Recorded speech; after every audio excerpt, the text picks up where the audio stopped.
Digital news కి స్వాగతం. Bulletin లో హెడ్లైన్స్ చూద్దాం. ఎస్సీ ఎస్టీ సామాజిక వర్గాలకు కొమ్ము కాస్తున్నావు. తెనాలి ఎమ్మెల్యే అభ్యర్థి అన్నాబత్తుని శివకుమార్. ప్రజా వ్యతిరేకత సునామీగా మారింది. వైసీపీ తుడిచిపెట్టుకుపోవటం ఖాయం. దేవినేని ఉమా మీడియా సమావేశం. కేంద్ర మంత్రి మరియు బీజేపీ రాష్ట్ర అధ్యక్షులు Shri G Kishan Reddy press meet.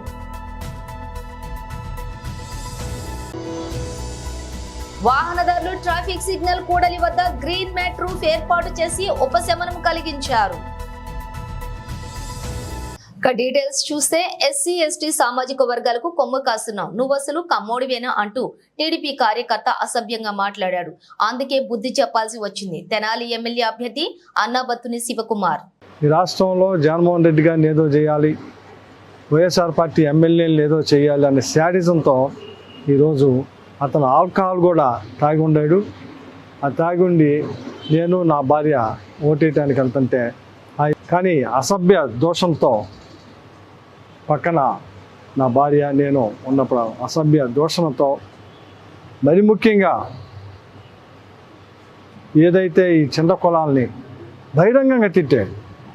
మాలా మాదిగలకు అండగాసే పార్టీ, మైనార్టీలకు అండగాసే పార్టీ, ఇట్లాంటి పార్టీలో ఈ లంజోడుగా అసలు కమ్మాడేనా, వీడు కమ్మాడేనా, ఈ మాటలు సేమ్ వర్డ్స్ నన్ను పట్టుకొని నా భార్య ముందు అక్కడ ఓటర్స్ అందరూ ఉన్నారు, చాలామంది ఉన్నారు, చాలామంది కమ్మాళ్ళే ఉంది, ఎస్సీలో ఉన్నారు, మైనార్టీలో ఉన్నారు. ఎందుకంటే మా ఐతా నగర్లో కమ్మాస్ ఉన్నారు, ఎస్సీస్ ఉన్నారు. నేను ఓటేసే బూతు 4 వార్డులు సంబంధించింది.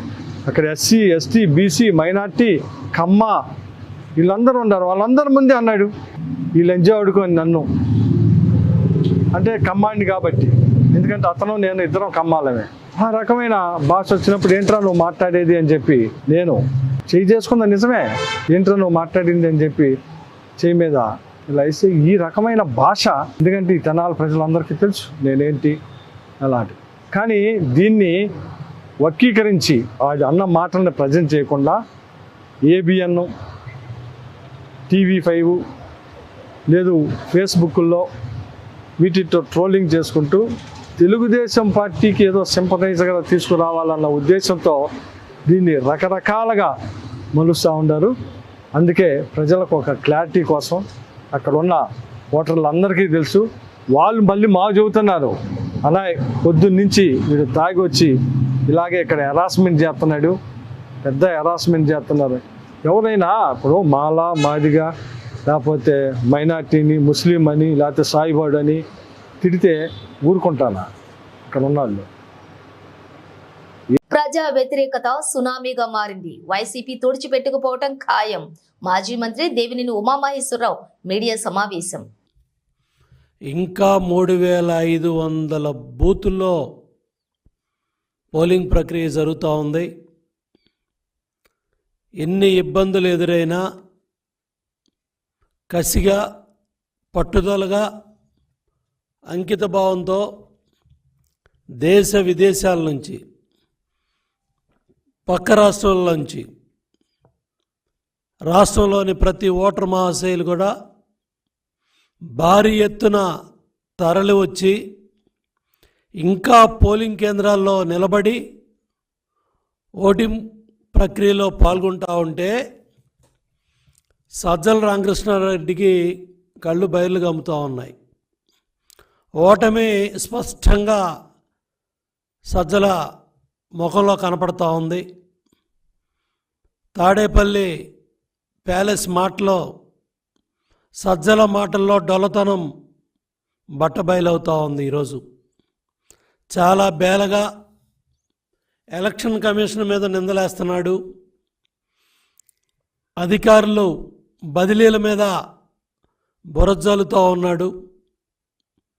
నంగనాసిలాగా ఇంకా రేపు కౌంటింగ్ ఏజెంట్లు నిలబెట్టుకోవటానికి ఇంకా బడాయి కబుర్లు చెప్తున్నాడు. సజ్జల, జగన్ రెడ్డి, విజయసాయిరెడ్డి, వైవి సుబ్బారెడ్డి, పెద్దిరెడ్డి, మీ కేల్ కథం. మీ దుకాణం బంద్, ఈ బేల మాటలు మానేయండి, ఈ పిచ్చి మాటలు మానేయండి, ఇంకా ప్రజలను నమ్మించాలని ఇవాళ సజ్జల మాటలు వింటా ఉంటే దెయ్యాలు వేదాలు వల్లించినట్టు ఇంకా అబద్ధాలు మాట్లాడుతూ ఉన్నాడు, అసత్యాలు మాట్లాడుతూ ఉన్నాడు. మీ దుర్మార్గాలు పొద్దున చిత్తూరు జిల్లా బోరగమంద గ్రామంలో మంత్రి పెద్దిరెడ్డి నియోజకవర్గంలో పోలింగ్ ఏజెంట్లు ఎత్తుకెళ్ళిపోయారు. మీరు చేసిన పాపాలకి, మీరు చేసిన దుర్మార్గాలకి మీ మాట విన్నందుకు అక్కడ ఎస్ఐ సస్పెండ్ అవుతున్నాడు. అదేవిధంగా మాచర్ల నియోజకవర్గంలో ఎన్ని అరాచకాలు ఈరోజు మీరు చేసింది, ఎన్ని దుర్మార్గాలు, ఎన్ని దాళ్ళు. చివరికి మీ ఎమ్మెల్యేని, మీ అభ్యర్థిని గృహ నిర్బంధం చేసే పరిస్థితి వచ్చింది. ఉరవకొండ 129వ బూత్లో పోలింగ్ అధికారులతో మీ వాళ్ళు వాగ్వాదానికి దిగారు. అన్నమయ్య జిల్లా పొల్లంపేట మండలంలో మా ఏజెంట్ల మీద మీ కార్యకర్తల దాడి. కడప జిల్లా చాపాడు మండలంలో గొలవలూరు గ్రామంలో టీడీపీ ఏజెంట్లను బయటికి లాగి మీరు చేసిన అరాచకాలు చెప్పలేకపోయావా సజల? శ్రీశైలం 4-5 పోలింగ్ కేంద్రాల్లో మీ నాయకులు చేసిన అరాచకాలు. పత్తిపాడు నియోజకవర్గంలో బ్యాలెట్ పేపర్లో మీరు చేసిన అరాచకాలు. పల్నాడు జిల్లా గురజాల దాచేపల్లి మండలంలో పోలింగ్ బూతుల దగ్గర మీ పార్టీ కార్యకర్తల దాడులు. కడప జిల్లా చాపాడు మండలం అనంతపురంలో టీడీపీ ఏజెంట్లను బయటికి లాగిన కార్యక్రమాలు. పల్నాడు జిల్లా సత్తెనపల్లి నియోజకవర్గం రాజుపాలెం మండలంలో కార్యకర్తల మీద మీ నాయకులు చేసిన దాడులు. ఉరవకొండ పయ్యావుల కేసు స్వగ్రామంలో మీ అభ్యర్థి విశ్వేశ్వరరెడ్డి 178 బూతులో పోలింగ్ ప్రక్రియను ఆపిన కార్యక్రమాలు. నెల్లూరు జిల్లా కమ్మవారిపాలెం గ్రామంలో మీరు అభివృద్ధి చేయలేదని అక్కడ ఎన్నికలనే గ్రామస్తులు బహిష్కరించారు. ఇంకా సిగ్గు లేకుండా అభివృద్ధి గురించి మాట్లాడుతున్నాడు సజల. ఉద్ధరించానని చెప్పి మాట్లాడుతూ ఉన్నావు. ఆ గ్రామంలో ఎన్నికలనే బహిష్కరించేశారు. కడప జిల్లా పొల్లంపేటలో మలవారిపాలెంలో మరి వైసీపీ మన తెలుగుదేశం పార్టీ నాయకుడు జడ రాంప్రసాద్ని మీ కార్యకర్తలు దాడులు చేసింది మర్చిపోయావా? నందిగాం నియోజకవర్గంలో మాగలలో మరి టీడీపీ కార్యకర్తల మీద, నాయకుల మీద మీ గొండాలు చేసిన దాడులు. కడప జిల్లాలో భద్రతా పోలీసులు అక్కడ వైఫల్యం చెందితే మీ నాయకులు, కార్యకర్తలు అక్కడ తెలుగుదేశం పార్టీ ఏజెంట్ల మీద చేసిన దాడి. మాచర్ల నియోజకవర్గంలో ఖమ్మంపాడులో జరిగిన గొడ్డళ్ళు, వేటకొడవళ్ళు రహదారి మీద ఆందోళన చేసి మరి అక్కడ అధికారులు వచ్చి, పోలీసులు వచ్చి కంట్రోల్ చేయాల్సిన పరిస్థితి వచ్చింది. అట్లాగే విజయవాడలో కూడా వైసీపీ నాయకులు, గుండాల కనుసన్నల్లో కొంతమంది పోలీసు అధికారులు చాలా అత్యుత్సాహంగా పనిచేశారు. కేంద్ర మంత్రి మరియు బీజేపీ రాష్ట్ర అధ్యక్షులు Shri G Kishan Reddy press meet. అలాంటి ఈ యొక్క ప్రజాస్వామ్య వ్యవస్థలో లోక్సభ ఎన్నికలకు అత్యంత ప్రాధాన్యత ఉంటుంది. ఈ నేపథ్యంలో జరిగినటువంటి ఎన్నికలు చాలా సజావుగా, ప్రశాంతంగా ముగియడము నిజంగా సంతోషకరమైనటువంటి విషయం. ఈ ఎన్నికల్లో మరి అన్ని వర్గాల ప్రజలు స్వచ్ఛందంగా ముందుకొచ్చి వీటిని జయప్రదం చేయడం జరిగింది. ఓటు వేసినటువంటి ప్రజలకు, ఓటింగ్ కార్యక్రమంలో భాగస్వాములైనటువంటి అధికారులకు, రాజకీయ పార్టీ కార్యకర్తలందరికీ కూడా, మీడియా మిత్రులకు అందరికీ హృదయపూర్వకమైనటువంటి ధన్యవాదాలు తెలియజేస్తూ ఉన్నాం. చాలామంది హైదరాబాద్లో సెలబ్రిటీస్ కూడా క్యూలో నిల్చొని ఓటు వేశారు.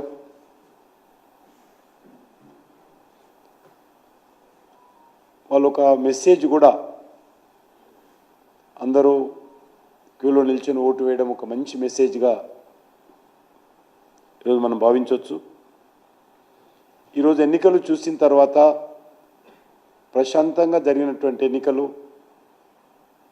రానున్న రోజుల్లో ప్రజాస్వామ్యం మరింత బలపడడానికి ఉపయోగపడుతుందనే విషయాన్ని ఈ సందర్భంగా మనయేస్తున్నాను.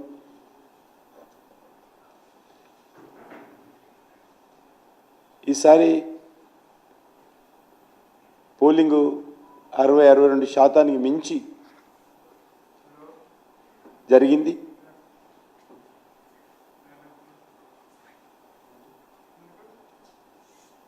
గతంలో 62.7% 2019లో పార్లమెంట్ ఎన్నికలు తెలంగాణలో ఉంటే ఈసారి 65% దాటేటువంటి అవకాశం ఉందని ఈరోజు వార్తలు వస్తూ ఉన్నాయి.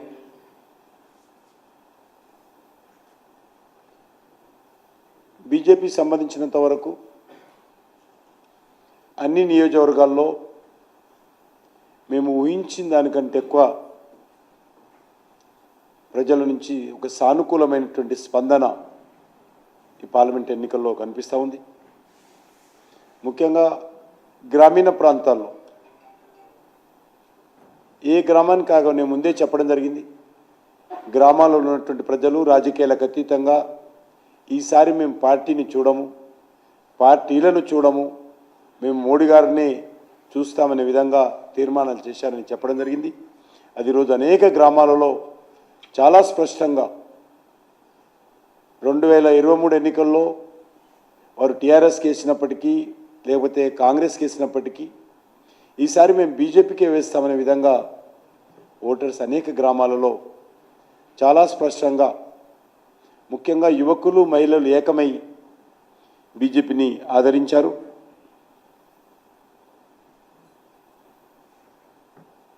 పట్టణ ప్రాంతాల్లో కొంత పోలింగ్ పర్సెంటేజ్ తగ్గినప్పటికీ మెజార్టీ ఓటర్స్ పోలైనటువంటి మెజార్టీ ఓటర్స్ బీజేపీ వైపే మొగ్గు చూపినట్టు నాకు అర్థమవుతుంది వ్యక్తిగతంగా.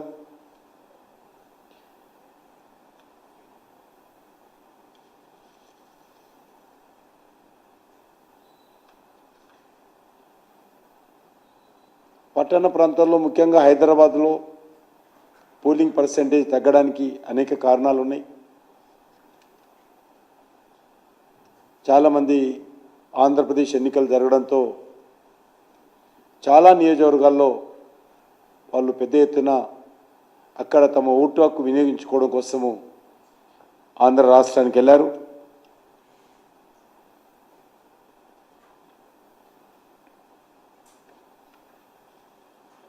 అంతేకాకుండా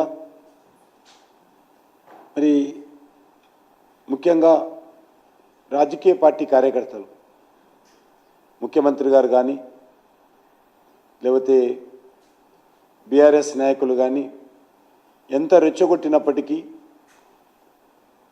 ఎక్కడ కూడా ఏ రకమైనటువంటి అవాంఛనీయ సంఘటనలు జరగకుండా కార్యకర్తలు సాధ్యమైనంత వరకు ప్రశాంతంగా ఉన్నారనే విషయాన్ని ఈ సందర్భంగా నేను మనయేస్తున్నాను. అది కాంగ్రెస్ పార్టీ కావచ్చు, లేక మరొక పార్టీ కావచ్చు, బీజేపీ కార్యకర్త కావచ్చు, అందరూ సమ్మేళనంతో మరి ఈ యొక్క ఎన్నికల్లో పాల్గొన్నారు. నేను అన్ని రాజకీయ పార్టీలకు కూడా, ఎందుకంటే మనము ప్రత్యర్థులమే తప్ప మన శత్రువులం కాదు. రాజకీయ పార్టీలు ప్రత్యర్థులే. మహంకాళి ట్రాఫిక్ పోలీస్ సిబ్బంది భానుడి భగభగలకు వాహనదారులు ట్రాఫిక్ సిగ్నల్ కూడలి వద్ద గ్రీన్ మ్యాట్ రూఫ్ ఏర్పాటు చేసి ఉపశమనం కలిగించారు. ఆర్పీ రోడ్డు శాటిలైట్ చౌరస్తా ఏర్పాటు చేసిన గ్రీన్ మ్యాచ్ రూఫ్ అందరినీ కూడా ఆకర్షిస్తూ ఉంది. ఈ ఏర్పాటు ఒక ప్రాంతానికే పరిమితం కాకుండా సిటీలోని అన్ని ప్రధాన కూడలి వద్ద ఏర్పాటు చేయడం వాహనదారులకు ఉపశమనం కలిగి ఎండ తీవ్రతకు ఇబ్బంది పడకుండా ఉంటారని అంటున్నారు.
వేసవిలో దేశవ్యాప్తంగా ఎండలు మండిపోతున్నాయి.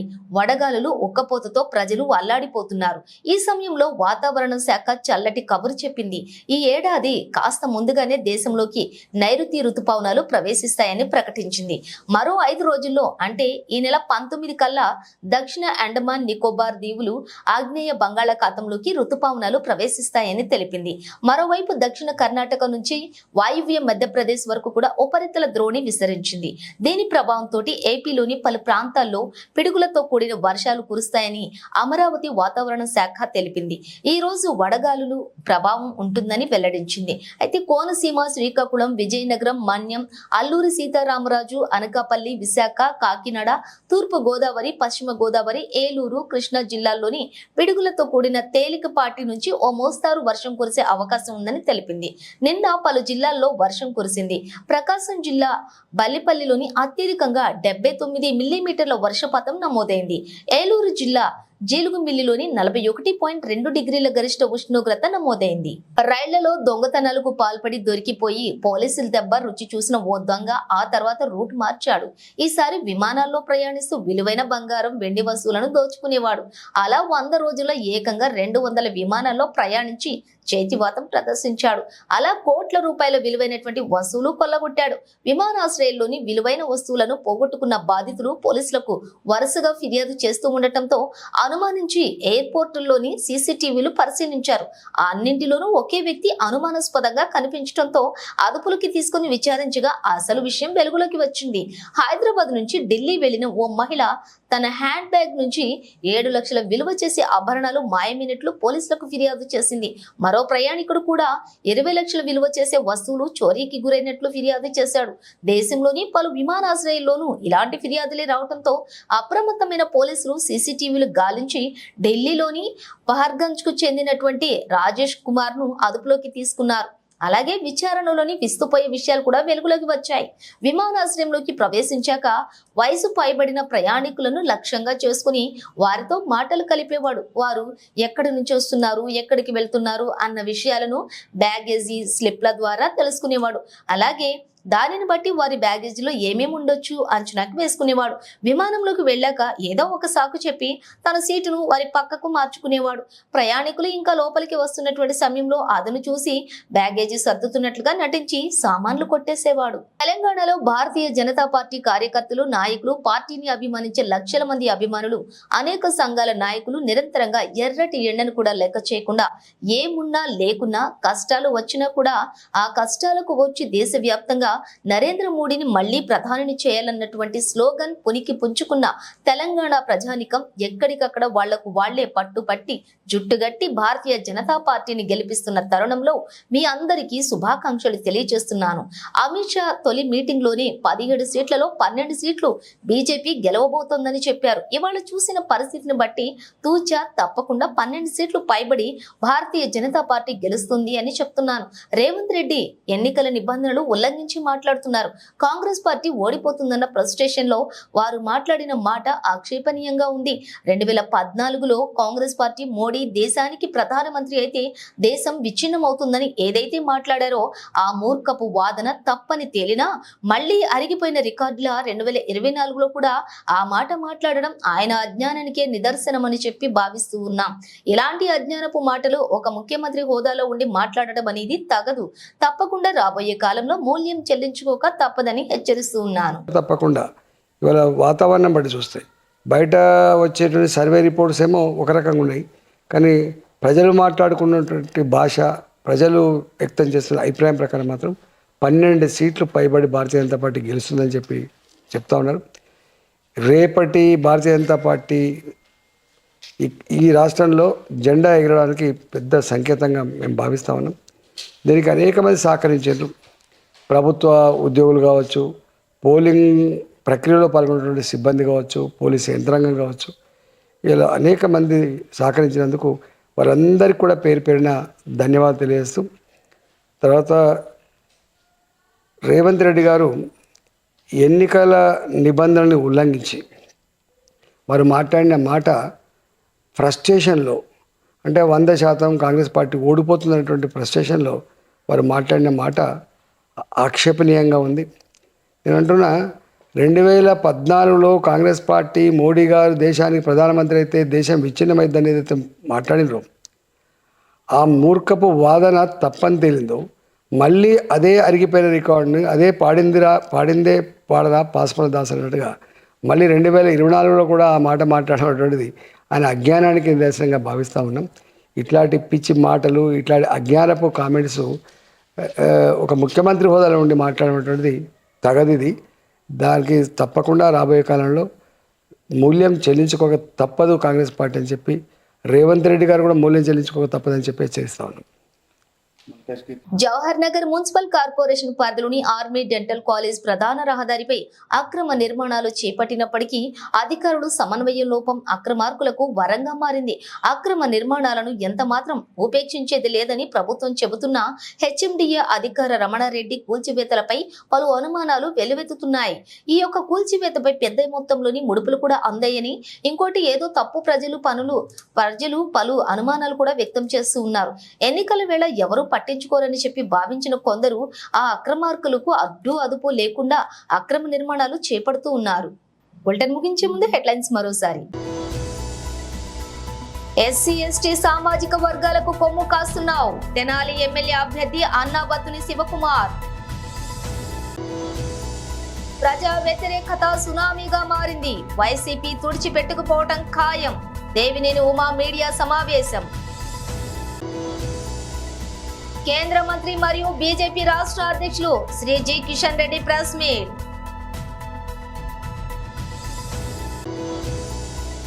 వాహనదారులు ట్రాఫిక్ సిగ్నల్ కూడలి వద్ద గ్రీన్ మ్యాట్ రూఫ్ ఏర్పాటు చేసి ఉపశమనం కలిగించారు. ఇవి బులెటిన్ విశేషాలు. మరో బులెటిన్ తో మళ్ళీ కలుద్దాం.